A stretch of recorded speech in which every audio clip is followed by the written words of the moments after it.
અમારે ખાતર જોઈએ, એમાંય આડે આવે બોલો. આ ખેતરમાં ખાતર વિના ખેડૂત એક દિવસ બિચારો કાઢી ના શકે, પણ અઠવાડિયાઓ કાઢી નાખે, 10-10 દાડા 15-15 દાડા સુધી લટકાવી રાખે. કેમ?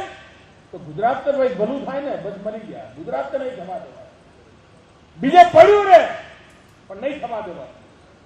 આ પ્રકારના ખેલ ચાલે. ભાઈઓ બહેનો, પશુપાલનના ક્ષેત્રમાં ખેડૂતને પૂરક રોજગાર મળે, પૂરક આવક મળે, એટલે પશુપાલન તરફ ધ્યાન કેન્દ્રિત કર્યું. ડેરીને સક્ષમ બનાવી, દૂધના પૂરતા ભાવ મળે એની ચિંતા કરી, પશુનો ઉછેર સરખો થાય એની ચિંતા કરી. 2,500 જેટલા પશુ આરોગ્ય મેળા કર્યા. પશુનું રસીકરણ, પહેલા બિચારો ખેડૂત ડોક્ટર પાસે જાય તો ડોક્ટર ન મળે, ડોક્ટર મળે તો રસી ન મળે, અને ખેડૂત પેલું પોતાનું પશુ 5 કિલોમીટર 7 કિલોમીટર ચલાવીને લઈ જાય, પાછા આવવાના પશુના હોઠ ન હોય એ દિવસો આપણે બધાએ જોયા છે. એ સ્થિતિ બદલી નાખી. ગામો ગામ ડોક્ટરોને મોકલ્યા, પશુ મેળા કર્યા, અને પશુના આરોગ્યની ચિંતા કરી. પશુના રસીકરણના કામ વર્ષમાં 2 વાર સરકાર સામે જઈને કરે છે.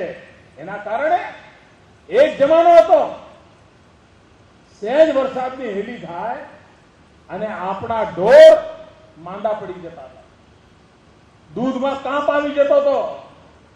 આ સતત મહેનત કરવાનું પરિણામ એવું આવ્યું છે કે 117 જેટલા રોગચાળા એવા હતા કે જે આ સતત કાળજી રાખવાના કારણે ગુજરાતમાંથી નેસ્ત નાબૂદ થઈ ગયા. 117 જેવા રોગચાળા, આજે પશુને કોઈ રોગ લાગુ નથી પડતો. એ કામ આપણે ચાલશે.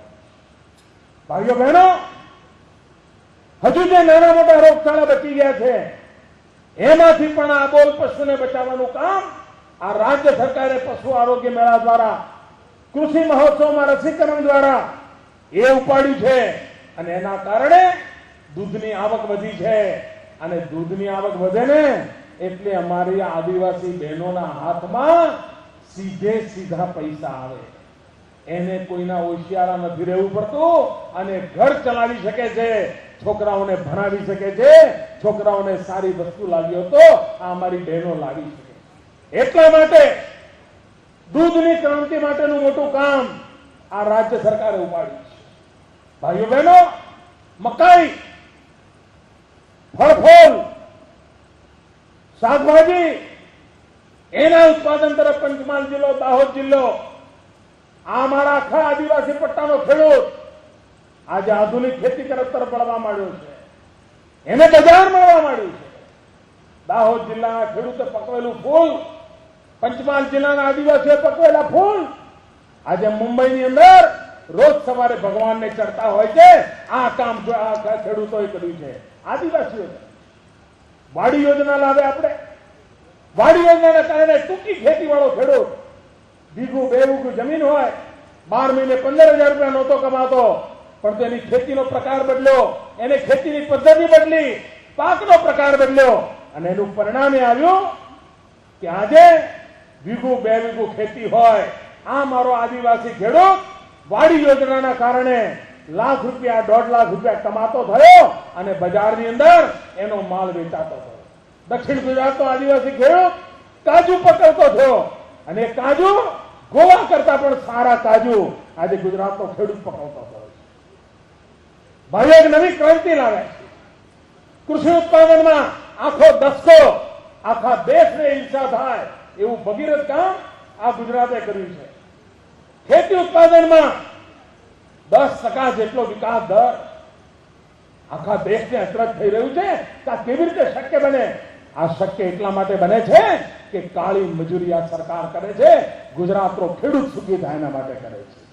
ભાઈઓ બહેનો, અમારે માટે ગુજરાતનું ગામડું સમૃદ્ધ થાય, ગુજરાતનો ખેડૂત સમૃદ્ધ થાય, ગુજરાતનો ખેડૂત સુખી થાય, એના માટેનું કામ મેં માથે લીધું છે. અને કામની અંદર આપના આશીર્વાદ જોઈએ. અને મારી આપ સૌને વિનંતી છે કે આપ આ કૃષિ પ્રદર્શન જોયા વગર જતા નહીં. એક એક વસ્તુ સમજીને જજો. આપણે ખેતીના કામમાં અનેક વર્ષો સુધી ઉપયોગ થશે એવું સરસ મજાનું ગોઠવણ કરી છે. એનો આપ લાભ લેજો અને આ કૃષિ ક્ષેત્રે ક્રાંતિ કરવામાં આપના ગામમાં જ્યારે કૃષિ રથ આવે ત્યારે ઝીણામાં ઝીણા પ્રશ્નો હોય તમને વૈજ્ઞાનિકો સમજાવવા તૈયાર છે, સરકારના અધિકારીઓ તૈયાર છે. એનો તમે લાભ લેજો અને કૃષિ ક્રાંતિમાં આપનું ગામ પણ જોડાય, આપ પણ જોડાઓ, આપનું ખેતર પણ લીલુંછમ બને એમાં આપ આગળ વધો એ જ અપેક્ષા સાથે આપ સૌને ખૂબ ખૂબ શુભકામનાઓ. જય જય ગરવી ગુજરાત.